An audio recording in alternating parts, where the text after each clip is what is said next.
Good evening, everyone, and morning. Welcome. I'm very pleased to be with you today to celebrate Mark Smith's new book, If Not Us. I would like to begin by acknowledging the traditional owners of the land upon where I'm broadcasting from, the Yagara and the Turrbal people, and pay my respect to elders past, present, and emerging.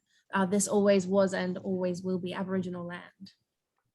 You have all been placed on mute, and I would ask that you remain so, even if you have burning questions throughout the event. I will be, you're welcome to send through questions to me in the chat box, and I will ask them of Mark at the end of the event. I would, of course, like to mention that we highly encourage book buying, particularly If Not Us.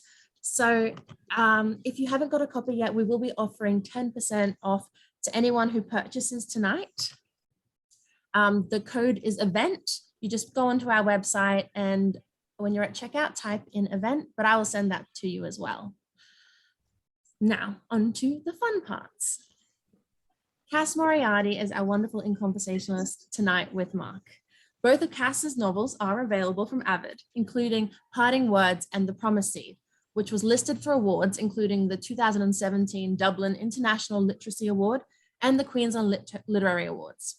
Her short fiction and creative nonfiction have been published in the Saturday paper. She is a writing mentor, book critic, and reviewer, and one of her favorite activities is to host conversations with other authors so that she can learn all their writing secrets. I'd now like to pass you on to the conniving Cass Moriarty. Thank you so much. Good evening and welcome everybody to Where the Wild Things Are, the younger sibling of Avid Reader Bookstore. I'm usually in Brisbane, but I'd like to acknowledge that I'm currently in Melbourne on Wurundjeri land and pay my respects to First Nations people from all around the country, wherever you're zooming in from tonight. It's particularly apt that we acknowledge the importance of our environment and the provenance of our planet as we discuss a book that explores the themes of climate change, climate action, and the current climate emergency. I'm very excited tonight to be chatting to author Mark Smith about his new standalone young adult novel, If Not Us. Mark lives, works, and most importantly, surfs on Victoria's surf coast. And this book follows his extremely successful and popular dystopian YA novels, the Winton trilogy, which are widely taught in secondary schools around Australia. Welcome, Mark, and congratulations on nailing another authentic and engaging story.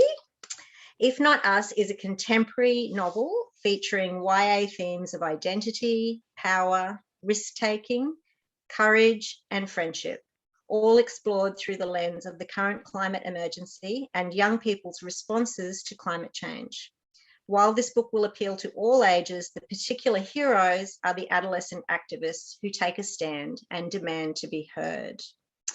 So, Mark, I'd like to start tonight by discussing climate change and climate action, because they are really at the very heart of this story. Why are those issues so important to you, and how did the actions of young people inspire this particular story? Thanks, Cass, and welcome everybody, and thank you. It's such a huge issue, and it really hit me probably in terms of young people's involvement with it in two ways. The first way was that as a writer, I kind of got tired of seeing climate being treated in a dystopian context in Australian literature. So it was almost saying to the readers, look, you know, this is where we're going, no point doing anything, it's all over, and particularly to young readers. And I felt very uncomfortable about that. I also felt guilty because I was partly responsible for that, because having written the Winton trilogy, it was dystopian. There was certain, you know, the climate change themes in there as well. So I did want to write something without preaching, but I did want to write something that encouraged young people to believe that it's not too late, that there is still time to act. And it was really spurred on by, you'd all remember, and even our international guests would know, the strike for climate, the school strike for climates that were initiated by Greta Thunberg, but now just this worldwide movement that have millions of kids involved in these incredible actions. And while they've been on hold a little bit during COVID, you can see them rebuilding again at the moment. But in 2019, I went to one of those protests in Geelong. And I know there are much bigger ones in Melbourne and all of the capital cities in Australia and as I said, all around the world. But I went to this one in Geelong, and I was really interested because, having been an activist, an environmental activist for a long time, I don't know how many rallies and protests and things I've been part of, and some of which I've organised in Geelong as well. And it's a conservative town. And I know how hard it is to get people out on the streets. But as I was walking towards the where the demo was happening, I could see these kids just streaming through the side streets, and they're primary kids, secondary kids, they're carrying banners, they were fired up. And I got there and it was massive. It was huge. And it was entirely run and directed by these teenage kids. So there was this, I was kind of sitting back and watching it, and it was interesting because when you run a demo like that, or you run a protest like that, it's all about the organisation, and you really need to be on top of that. This was almost shambolic, but it was beautiful in how shambolic it was. So they were on top of the issue, and they were making noise. And so the biggest thing that hit me about that was just the passion that these kids had. So I actually went home that afternoon and I began writing this book. So it came from... That's a great story, if nothing else, Mark. Yeah. And that's where great. I was trying to capture that passion. Yeah. And I want to talk to you a little bit later in the evening about young people and their passion. But just a couple of things that you said there that I wanted to emphasise. The importance of this being an issue that is now. It's not a dystopian issue anymore, if it ever was, but certainly it's not anymore. It is something that's happening now, and I think you get that across very clearly in the book. And the second thing is that young people can do something about it. It's not something that they say it's too late, throw up our hands, we can't do anything. So yeah, I think that book really addresses both of those things really well, and I'll talk about them a bit further. Before we get on to that, I wanted to ask you about the sort of general area where you live yourself, and how it's similar or not to the coastal town that's depicted in If Not Us.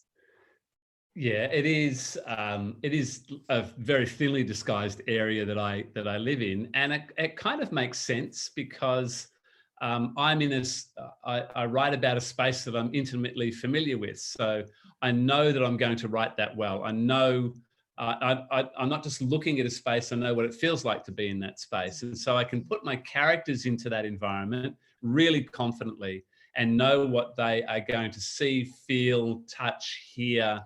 And so in terms of generating the setting, it's a bit trite to say write what you know, but write what's close to home, and write what you're familiar with.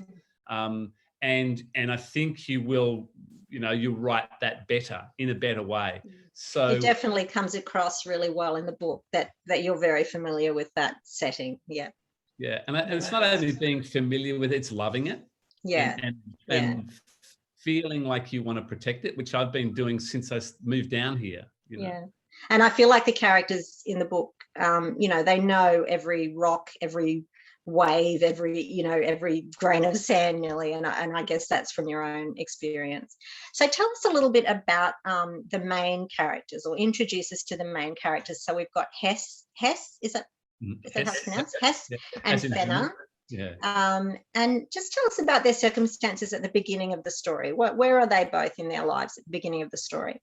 Okay, so Hess is a 17-year-old surfer dude. He's second last year of high school. He can't wait to get off the bus when he gets back home, and at the end of the day, and get down. He surfs as often as he can, and is obsessed with it. He's still grieving the loss of his father, and this really informs his character. His father died in the surf, surfing this big break called Razors, when Hess was 10 years old. So we have this still grieving 17-year-old searching for role models, searching for people who might take the place of his father. He has a single mum, Imogen, who is you know the way sometimes when you're writing, you fall in love with the characters that you He's write. great. And I fell in love with Imogen from the moment the first scene that I had her in, and not in a really kind of sycophantic way, but in a way where I understood her foibles and and I understood her conviction as well, and how she was trying to make a difference. So Hess, that's our 17-year-old boy Hess, and Hess is drawn into this campaign that his mum is part of. It's an environmental campaign. Fenna is a similarly aged 17-year-old girl. She's an exchange student from the Netherlands, from Leeuwarden in the Netherlands. And she has almost been dumped into this town by accident, because she was meant to go to a bigger town, a city, but that fell through at the last minute. And so she was dumped with her family in this small town. And so Fenna she brings this incredible kind of European sensibility with her into this small town, Australia. And she has to deal with anxiety. She has difficulties with anxiety, and it makes especially the initial sort of establishment of the relationship between her and Hess as being this kind of, Hess doesn't know what's going on, for a lot of the time. But she's very hard to read. Yeah, she's very hard to read. Yeah. Seems to be very friendly and open to him one day, and yet almost ignores him the next. Yeah. So that was a really important part of her character, and it also meant that writing those first scenes when they met, that was what was underlying it, underlying the beginnings of the relationship. So they're our two principal protagonists. Great. Okay, we're going to talk about them a bit more further on, but I wanted to switch tack here quite suddenly and go to coal mines and power stations. Where do you stand? And why do you think that young people today react so strongly now to this notion of dirty power? A couple of things there. I make no attempt to hide where I stand. I mean, you only have to open the book and see, on the second page, there is a quote from, that magnificent speech that Greta Thunberg gave to the United Nations. And it was a rhetorical question, Mark, but anyway, keep going. And the actual story that I tell about this coal mine and power station being part of this small town is based on a campaign that I was part of in the town that I live in. I have to be really careful because I've fictionalized so many parts of this story, and yet the basis of it was a campaign that I was part of. So there was a big coal mine and a power station in the town that I live, and I was part of a campaign to close it down, and that ultimately a successful campaign. So as much as that, though, my stance on coal and on coal generated power is, I think, like I think the majority of Australians now, and that's realising that it's just not part of our future and it needs to be left in the ground. In terms of what kids understand about that now, and when I say kids, this is a book that's directed at 14 plus, 14 to my mum. I don't know if she's on tonight or not, but she's 93, and so it's for all ages. But I think that kids, what I saw in that demonstration was not kids who are fearful about climate change and about our use of fossil fuels. They weren't scared about it. They were angry about it.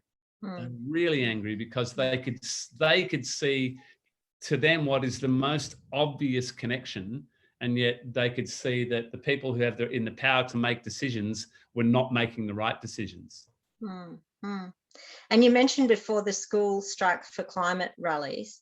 So, they were very, or have been very significant, haven't they, in I guess, harnessing this power of young people to have a voice about this issue? They have been. I think they've been incredibly significant. And I'm kind of hoping that now that we're hopefully putting COVID into the background, that they reignite and that we get the same numbers. And I think we will, because you'd have to have been living under a rock for the last 2 or 3 years not to see that climate is the most important issue of our time.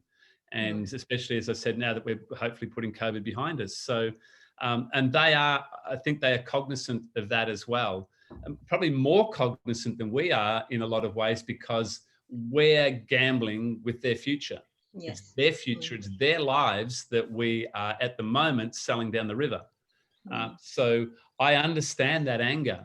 And also, I suppose one of the motivations for writing this book as well was almost my own guilt about I'm part of this generation that has created the circumstances whereby you have to stand up and you have to fight. So that's kind of a burden, I think, that most of my generation would be wearing. There's so many issues in this book, and when I was preparing, I felt like not that I'm a surfer, Mark, but I felt like I'm going from one to the other, just like I'm sure you know when you pick the waves, because there's so many things to get to sort of delve into, and I want to do it. I want to do a bit on everything. So I'm going to switch now to surfing and the ocean, because they're really central to this story. What's your own lived experience as a surfer? What's so special about surfing and the relationship between your body and the often unpredictable power of nature? Yeah, probably. It is something that I've done virtually my whole life. I started when I was 15. I've been doing it for 40 odd years.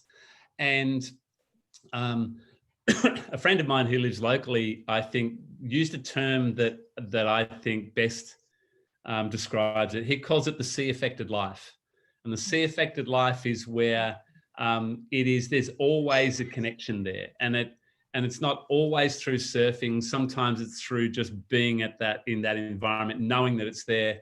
One of my great mates, a writer here, Fable Parrott, talks about being able to wake up in the middle of the night and knowing when the wind's turned, because it's we are acutely aware of what's going on in that environment around it and how it's going to affect the waves.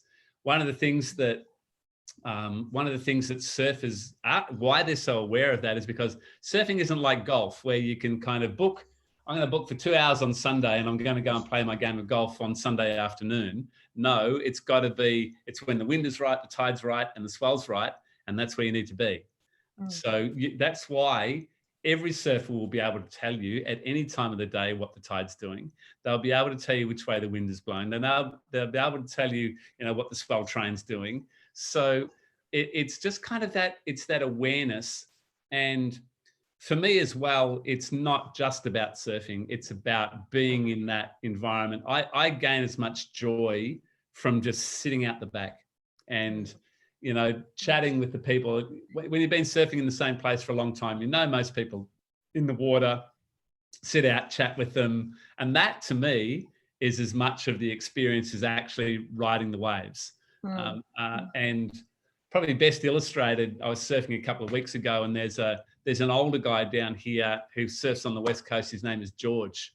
George is 75, and he's still surfing. And when George paddles, everyone knows George when he comes out in the water, and George has right of way, and people call George in, because he's our elder, And I really love that. I love that sense of community that we have in the water with the people when they're out there, but also that same community when we bump into each other at the supermarket or down the street, it's part of the community that I live in, and it's very much integral to me. I've lived by the sea for the last 45, 50 years. Probably. Well, certainly your descriptions of the ocean and the beach and the waves are just so beautiful and evocative and really mesmerizing for a non-surfer like me. And I imagine for surfing people that they will resonate really strongly. And just as you've described, there's something really magical about not just the physicality of the activity or the sport, but the community that goes along with it. Yeah. For young people, sorry.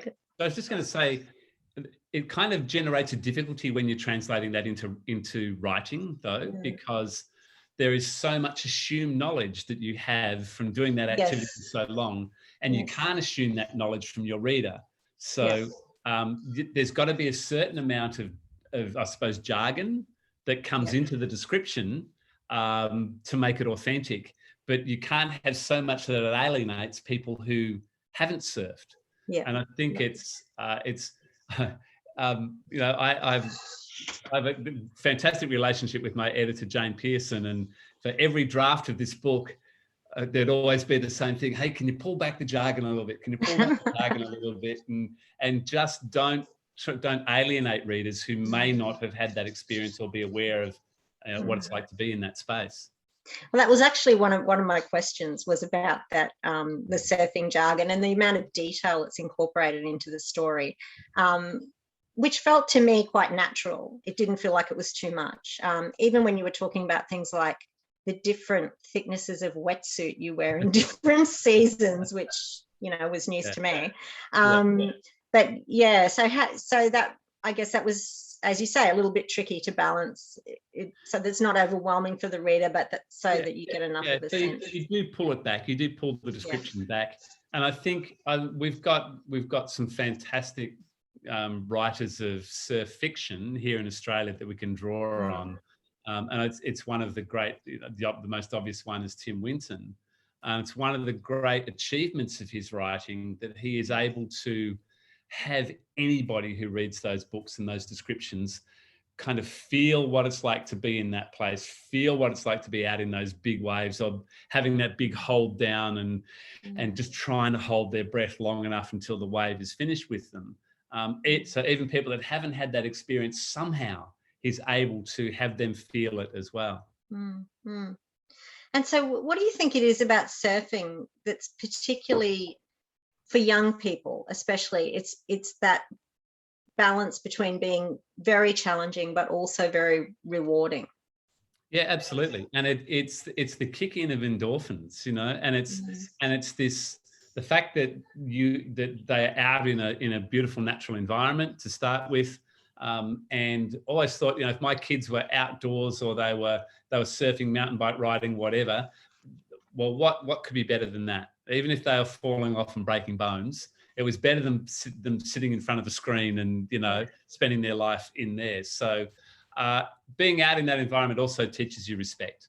It teaches you respect for the environment that you are part of, because the sea can be incredibly benign and kind. It can also knock you down. It can, you know, the sea, there's no emotion in the sea. The sea doesn't love you, you know, like the environment doesn't love you. You need to respect it, and you need to work within your own abilities when you're in that space. And everybody, I'm sure, no matter what you've gone out and done, whether it was, you know, Dutch friends ice skating on a lake, or if it's, you know, out surfing in big waves, or you are out mountain biking on a particularly steep trail, that environment owes you nothing. You owe it respect. And if you want to stay alive and safe, generally, sometimes you just need to give it that respect in order to do that, in order to achieve that. And that, of course, meshes in perfectly with the other themes in the novel, which are the environmentalism and the climate activism and all of that. You know, it just goes hand in hand, which is great. Tell us about the title of the story, which is actually, as we were discussing just before we started recording, the perfect title for this book. Yeah. It was not our original title at all. Sorry, I just spilt water down. It was not the original title.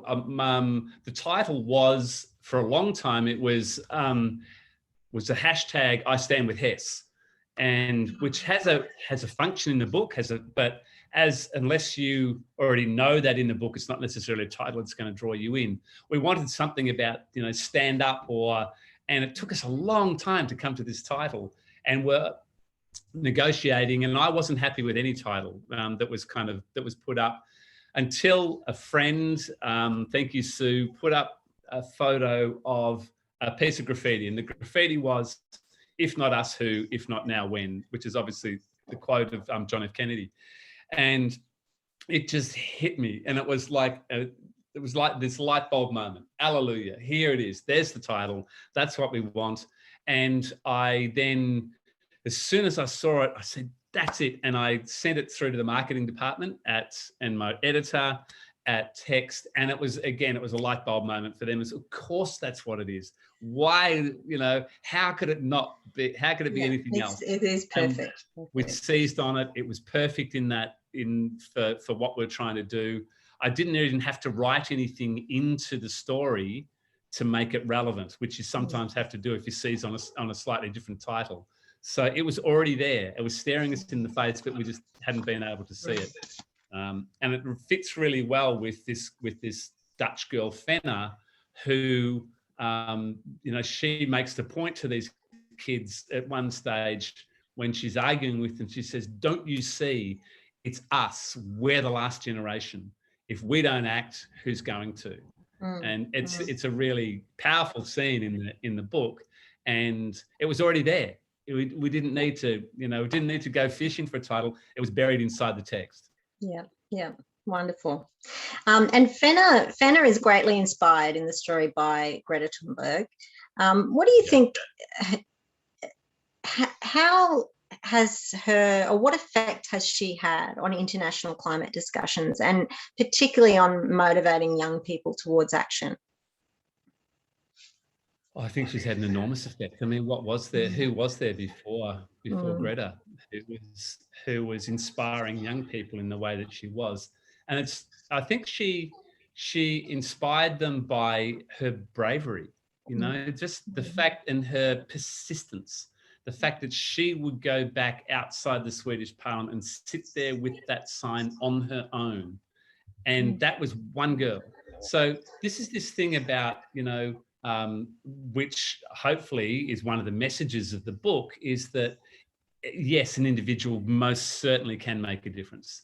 And Greta is the prime example of that. She made an enormous difference. The fact now that she's 18, she's 19, and she's grown up before our eyes, but she's still maintained that conviction. She's maintained that anger that we saw in that speech at the UN. So yes, I mean, Fenna was inspired by her. Fenna was also, in terms of building the character, she was inspired by two Dutch girls who we knew who came to Australia in a gap year, Anna and Marika, and who were also awesome. Thank you very much, Anna and Marika. I sent them all the drafts of the story, and Kent, what have I got wrong? What's the translation of this Dutch word? And they were so generous with their time and the way that they were able to. I had so many questions for them about what was it like when you first came here, when you first walked onto a beach, because. And of course, when Fenna walks onto a beach, she just stops and she throws her arms out and just sort of twirls around like a dancer, because, and of course for Hess, this is just an everyday thing, like what's going on? And he finally tweaks and he says, "I'm guessing beaches aren't like this in Holland." And she says, "No, the North Sea is nothing like this." So Anna and Marika really, they're not the character of Fenna, but they really inform the character, and particularly just little things, little ideas that they gave me about that fact of, like it's when they're first adapting to being here, it was so hard not to, to speak in English all the time, because it was, and they would speak in Dutch to each other, but of course everybody, because they're multilingual, we're not, and so it was a fantastic way of building a character and having them involved in the process and bringing that European mentality to the story. So we've got these great characters, Fenna and Hess. We've got the coal mine and the power station in the story. You do write it in a balanced way, in that the both of those industries do provide some benefits to the local community. So what are the benefits, and how do the environmentalists in the novel balance those benefits against the environmental damage that's being done? Yeah, it's a really fine balance that you need to meet when you're writing this, because if you only show one side of the argument, you've got to be, you're accused of being too didactic. But so you need to build in, and so I did that through characters as much as I could. and sympathetic characters as well. So in a town, and this was what happened in my town that I lived in, you could see it was like the company owned the town, because plastered everywhere, at the bowls club, at the tennis club, at the surf club, at the football club, at the netball club, here was the big company sign.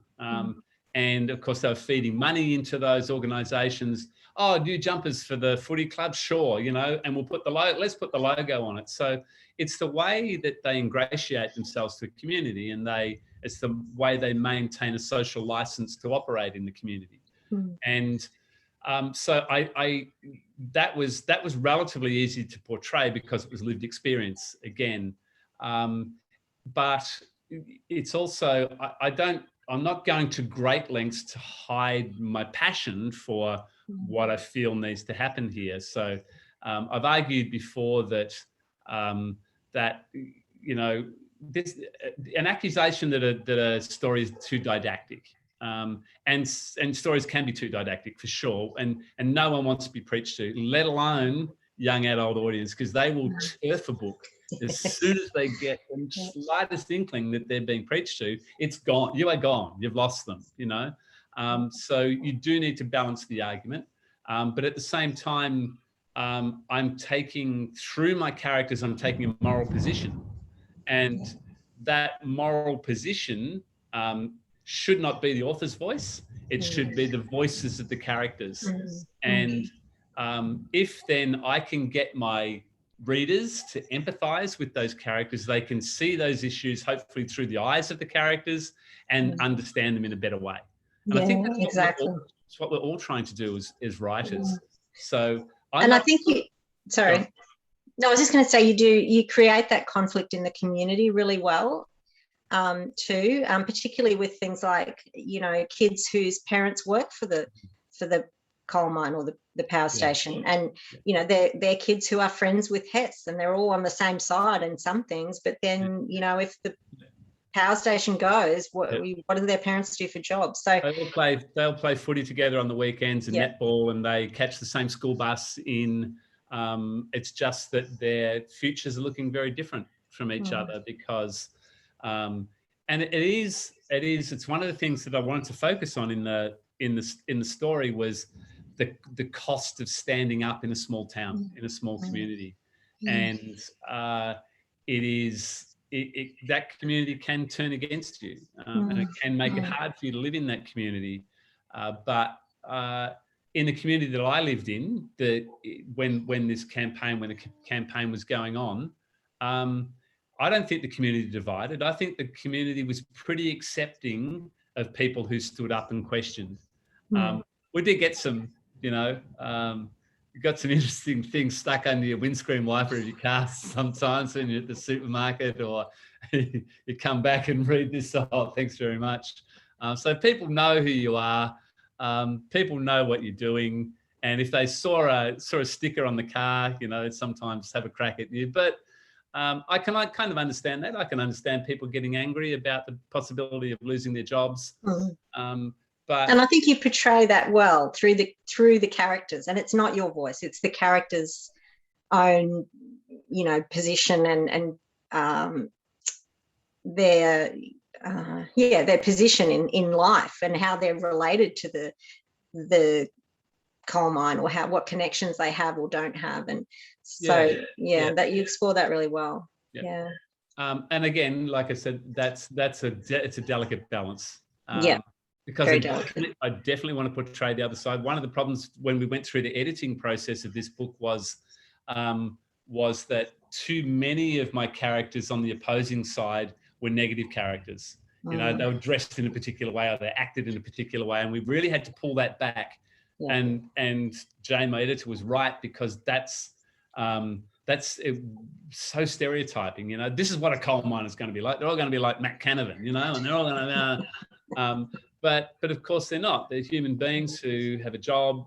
Perhaps they're second, third, fourth generation coal miners, and in the transition that we must do, we've got no right to leave those people behind. We've got to bring those people with us and look after them. And I was trying to get that across through the story as well. Yeah.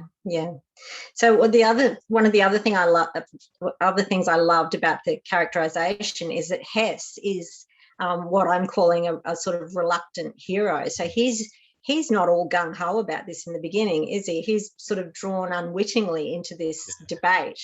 So what changes for him that changes his perspective? Yeah, I'm really glad you picked that up, because he is a reluctant hero.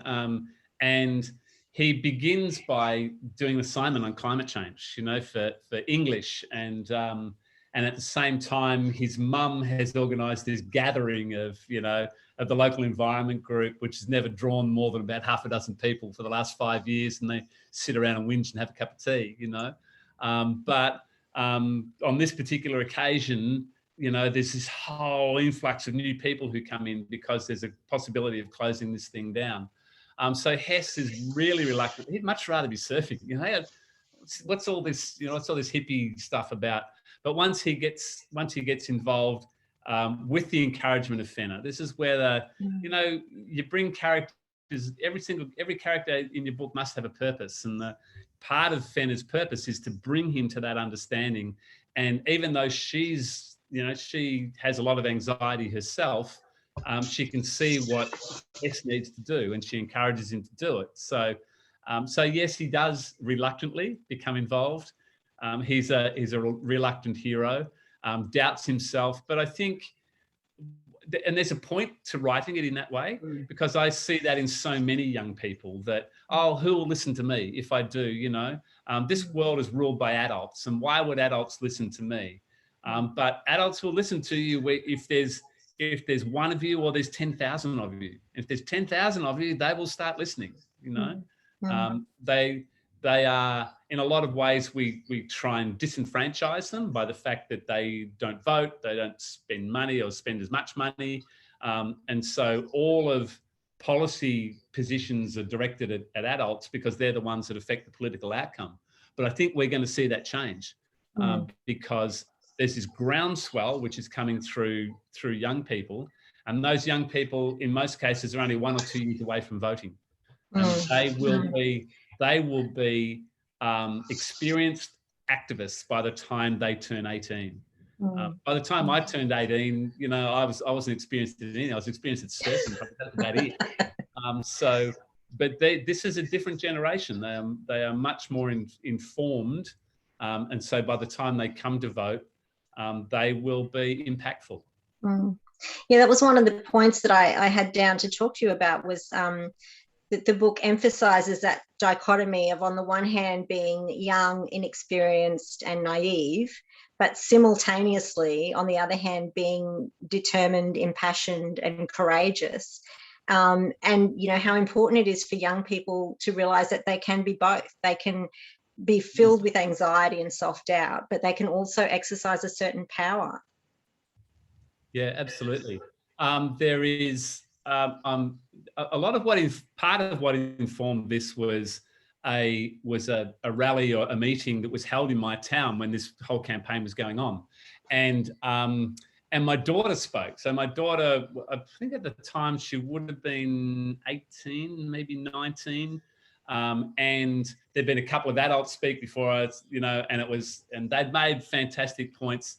But my daughter Maddie got up there, and honestly, I almost brings tears to my eyes now when I think about it. But she just laid it on the line, and it was basically the speech that Hess gives in the book, and it was, I'm the generation that's going to have to live with your stuff ups. And when you're dead, I'm going to have to live with, and she was a medical student at the time, so she knew her stuff. She had the facts at her disposal, and she just laid it on the line. And it was like, and there was just this silence in the room, because most of the people were, I don't know, it's a coastal town, so all adults in the audience, a lot of kind of over 50s as well. So her sort of pointing out the fact that they're not long shuffling off the mortal coil, and she basically was talking about, how many of you live out at what I call Wangan Point in the book, And she says, well, you know, by 2050, you'll be underwater. You know, sea level rise will have you underwater if we keep going the way that we are now. So sometimes younger people have it, a lot of times have a way of cutting through. They can cut through the bullshit and they can just lay it out there without having to kind of prevaricate in the way that they present it. Yeah, so true, so true. And I think that comes across really well in the book too. You mentioned earlier when we were talking about Hess, about the fact that his father had been killed in a surfing accident some years before, I think maybe about 7 years before. Yeah. And he's left quite a legacy for Hess, particularly I think Hess's relationship with the sea. I wondered if you could talk a little bit about what that relationship is that he's got with the sea, especially since his father's death, because it's quite complex to me. It seemed that sometimes he's completely fearless and sometimes he is wisely quite fearful of the ocean's power. How is that for Hess? And do you think that that's true of most surfers? Do you think, you know, is that... Just dealing with that last point first, yes, I think it is true of most surfers. I think there are very few surfers who have no fear. I know that there are some that have no fear, and there are others who deal with their fear in a better way. There are surfers like myself who, especially as you get older, you become aware of your limitations. For Hess, his whole understanding and connection with the sea was backgrounded by the fact that it had taken his father. So, and not only that, but his connection and his relationship with his mum was backgrounded by the fact that they had both lost the most significant person at the time in their lives. So, Hess's mum, Imogen, single mum, bringing up this 17-year-old boy, hates the fact that he surfs, but she's come to accept that she has to let him go and allow him to do that because the ocean has taken her husband. And I think in a way, something I was trying to portray was that one of the ways that Hess dealt with grief was to go to the ocean, to go to what took his father away from him. And he actually, there's a whole scene in the book where he paddles out on a completely calm day to the reef way out offshore where his father disappeared, and he dives onto the reef. And he goes down there, and he's never been out there before, but he wants to know whether he'll feel anything of his father. And he wants to touch the rock and the kelp, and he wants to know whether he might feel something of his father there. And when he resurfaces again, he has this understanding that he's not going to find the answers on a calm day out here. The only way he's going to find the answers about what his dad was doing there that day, out there on his own at this huge break, was for him to be out there on a similar day. Which is a very frightening prospect. Yeah, which is a very frightening prospect, and which, of course, he can't tell his mum about because his mum would be terrified, rightly terrified of his son going out there. So when he does eventually surf it on a huge day, he doesn't tell her. And I think all of that, it just adds layers of complexity to the novel, to Hess's story, his backstory, the reasons that he is the way he is, the reasons Imogen, is how she is. But we're going to go to questions shortly. I think our host has just jumped off to grab a charger. She's back. I just wanted to quickly ask two more questions, and then maybe we'll throw it to the audience. I wanted to just ask you about that developing friendship or relationship, and then the romance that develops between Hess and Fenner. It's done in a very sort of nuanced and sensitive way. As a writer, this is a writerly question, what techniques do you use to ensure that you get that right, especially that tricky liminal age between adolescence and adulthood with all the associated angst that goes along with it? Yeah, it becomes increasingly harder to write the older that you get as well, because you're more and more removed from that experience of what that was like at that age. I found that in some ways easy to write, in some ways difficult to write. And it is one of the problems is that as an adult writing about teenage relationships, it's very easy to fall into virtue signaling. You know, this is the way I would like this boy to behave, or this is the way I would like this girl to behave, whether that's real or not, whether that's realistic or not. So as much as possible, I went for the realistic. And you can't talk about adolescent relationships without talking about consent. But I'm a middle-aged white bloke. People don't want to be, you know, lectured about consent by me. But through my characters, I can raise those issues. And I think you kind of, because of your audience, you have a responsibility to raise them, but you can't virtue signal through them either. So in creating that relationship between the two of them, both from different parts of the world, both from very different experiences, I was acutely aware of the, you know, what the initial language barriers might be, the potential misunderstandings, the effect of Fenner's anxiety on that, the fact that, you know, that she learns about him slowly and he learns about her slowly, about her experience. So there's a really key scene when, you know, Fenner quite innocently says, "Oh, where's your dad?" You know, and Hess has come to judge people around him by the way they respond to what he says. And he's got it down to one sentence. He died in the surf 7 years ago. That's it. And then he judges them by the way they respond to that. And some of them want all the details about like it's a news headline. You know, give us the full details.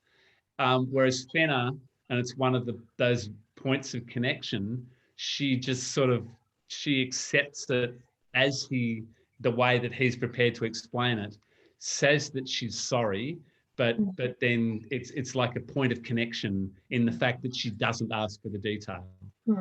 So there's little points like that, little trigger points all the way along that you're acutely conscious of building that relationship so that it is realistic. But like I said, you're not overdoing it. And as soon as you fall into cliche, and as soon as it becomes too schmaltzy, you know, forget You've it. lost them. You've lost them. Yeah. Look, there's so much more I wanted to ask. We didn't even get to talk about Fenner and mental health, which is again another really important theme in the book. Just finally, before we throw to audience questions, I wanted to know, do you think that this is ultimately a hopeful and an optimistic narrative? I'm hoping that you'll say yes.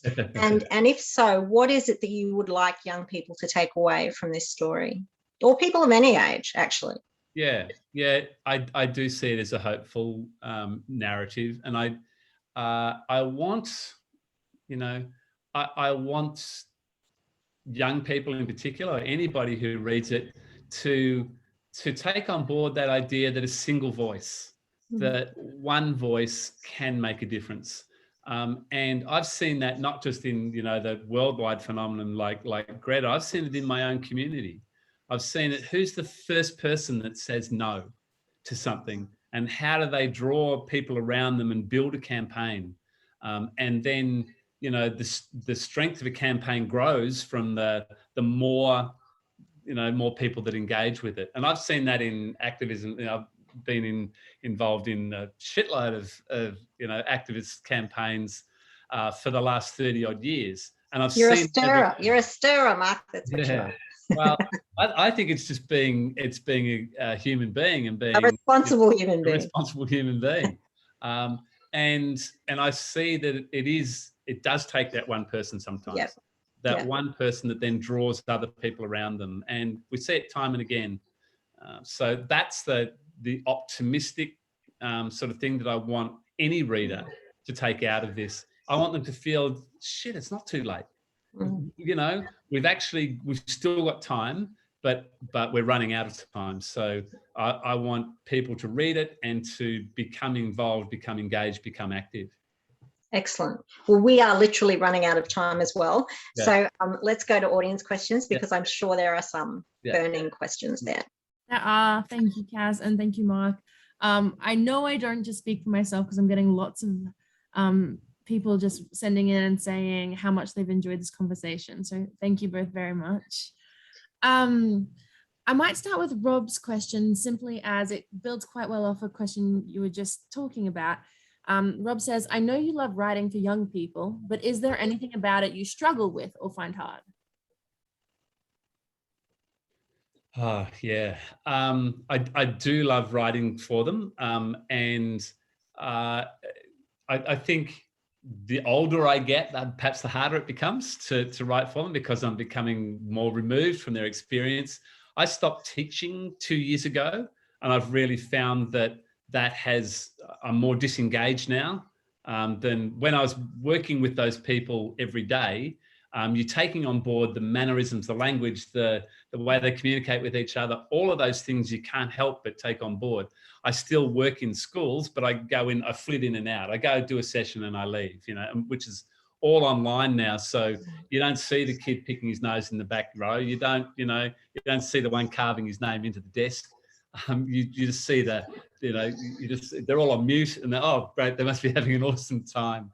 But I think, and Rob would know as well, and Scott, any of the other authors that are there, that power when you go into a room with, into one of those lecture theatres, I think it's 250 kids, and if you're not on your game, and if you're not really prepared to do the full dancing bear for the hour, you're going to lose them. And it's so invigorating to do that, and you really take on board that energy. So I think doing the live stuff with kids really helps the writing.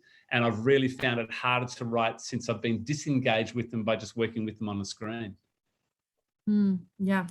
I've got a question here from Poppy with the wonderful Sleeping Wee One. Congratulations on the new book. Were there any books that you read while you were writing that might have had an influence on this novel?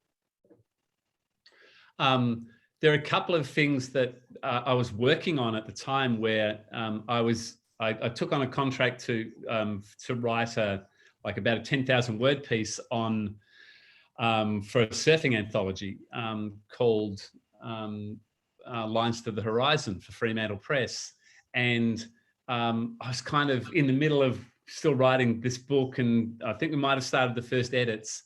So I decided I was going to interview three artists basically, a filmmaker, photographer, a painter and a musician and a writer, and they're all surfers. And I wanted to look at the way in which their art was informed by the way they engaged with the sea. So working on that and interviewing them really influenced what I was able to bring to the fiction narrative them as well. I also realized I was a much better fiction writer than non-fiction. Like fiction, you can just make stuff up. How good's that? Whereas non-fiction, you actually have to research and you have to make sure all the facts are right. And you mean they didn't just give you answers you wanted? Well, it was, I was actually really surprised by the answers that they gave me, and I was able to build that into the story. And it wasn't in a way that wasn't cliche. And that sounds like a brilliant piece. Scott comments that Hess's teaching Fenner how to surf in the book. Is your lived experience of surf a predominantly masculine one? Yeah, look, it's one thing that has changed enormously in surfing in the last 15 years. And it has changed the whole dynamic of surfing. And that is the number of females, number of women in the water. There are certain breaks that I can go to now where the males are outnumbered by females, and it has changed. And I think it's awesome. It's been fantastic, and it brings a different feeling to being in the water. And it's it was one of Fenner's observations when she first met Hess, was to say, "How come there are no girls out there? Can you teach me to surf?" And plus out to Marika and Anna, when they were over here, we actually had a couple of surfing lessons with them, and that's what that surfing lesson was based on when I wrote it into the book. Oh, lovely. Liz was saying, so you started with climate change. How did you develop and decide on the actual characters? I mostly begin with setting, and then I think if I can find the setting, I'll find the characters. And from that setting, I had this idea of a coastal town. Well, who's a 17-year-old boy in a coastal town? Who's a 17-year-old girl in the coastal town? So the 17-year-old boy was a no-brainer. That was easy. The kid flying down the hill on his bike with the board in the rack on the side, heading for the beach on a Friday afternoon. And that was tearing down that hill. I was with him. I had him. But I wanted some sort of contrast in the female character as well. So hence bringing Fenna in from the Netherlands and having this different perspective on life and how that would affect the character of Hess as well. So yeah, it's, I think I can kind of overdo the climate change thing a little. Basically, this is a coming of age story. And it's a coming of age story which is wrapped in this David and Goliath tale of a small town taking on a multinational company. But if I was to ask what's it first and foremost about, it's a coming of age story. Lovely. Roden, I was saying, as a teacher librarian, the struggle to inspire teenage boys is real. Our boys love your books. A big thank you for writing books that boys love to read. And as an English teacher, author, and past teenage boy, what message can you give to teenage boys about the importance and joy of reading? I come to this from a pretty unique perspective because I was a very reluctant reader when I was 15. In fact, I was not a reader at all, largely because I was an outdoors boy, largely because I came from a big family, so I didn't come up in that culture of reading, of our parents talking, reading to us in the evening. When you're one of 9 kids, there's not a lot of time that's left for reading to the kids. So I slipped under the radar reading wise until I was about 15. So my message to boys in particular is that it doesn't matter. It doesn't matter if you think that you're not a reader, because if you can find the book. For me, the book was Storm Boy. That was the first book that I read that kind of did it for me. Why did it do it for me? Because it brought that outdoors that I loved into the writing. And I look back now and I see I'm trying to rewrite Storm Boy. I'm trying to do the same thing. I'm trying to bring that outdoors into the writing so that you feel as though you're part of it. And you can find that book at any age. You can find it at 25, but that book is there. And one of the greatest things that has happened to me with the success of the Winter trilogy is I know that The Road to Winter has been that Storm Boy book for a lot of students. Yeah, no, we definitely have kids in here or parents that come in and say that it was that book. Yeah. What an honor. Yeah. Kate says congrats and great chat to both of you. Would love to know what aspects of novel writing, if any, have got easier for you over 4 novels. Oh, does it ever get easier, Kate? Look, I actually think there are some things that you just get more confident at. And that is, you've done it before, so you know that you can do it again. If you've written one book, probably if you've written one book, and especially if you've got it out there, you know what the process is, you know what's ahead of you, you know it's a marathon, it's not a sprint. So those things, and you gain confidence from that. And I've mentioned this in other interviews as well. For me, probably the single biggest thing that I've learned in writing 4 books now is the importance of pacing. Novels for me are about pacing, and it's about how you keep that engagement with your reader and having that almost intuitive feel for when it's starting to sag, and when you need to bring something in, when you need to change gears. And that's something that I've learnt through writing 4 books now. Your version of knowing at midnight when the tide's changing. Yeah, that's exactly right. Yeah. I quite like Scott's next question, and I think probably I'm worried about this. Hypothetically, yeah, would Hess support offshore wind turbines behind his favorite surf spot? Oh, that's a man from Gippsland who's asking that question, I'm sure. Hypothetically, he probably wouldn't. I mean, but it depends on what you're comparing it with. If it was a comparison between having that coal mine and power station or having a wind turbine, I think he'd choose the wind turbine. But it's that it's that age-old argument of of the NIMBY argument, and I saw that down in Gippsland when there were big wind farms being built down there, and people in Gippsland were up in arms about them. But for the same, I could say, well, what about the people in the Latrobe Valley? How do you reckon they feel about having coal mines and power stations in their backyard? So we've got to generate power from somewhere, and if we can do it in the most reliable and renewable way, then I think anyone that's concerned about the planet would support it. Thank you. Thank you both so much for a wonderful conversation, and thank you to our lovely audience as well. There were lots more messages just saying how excited they are to read the book, and also how much they've already enjoyed it. I'm just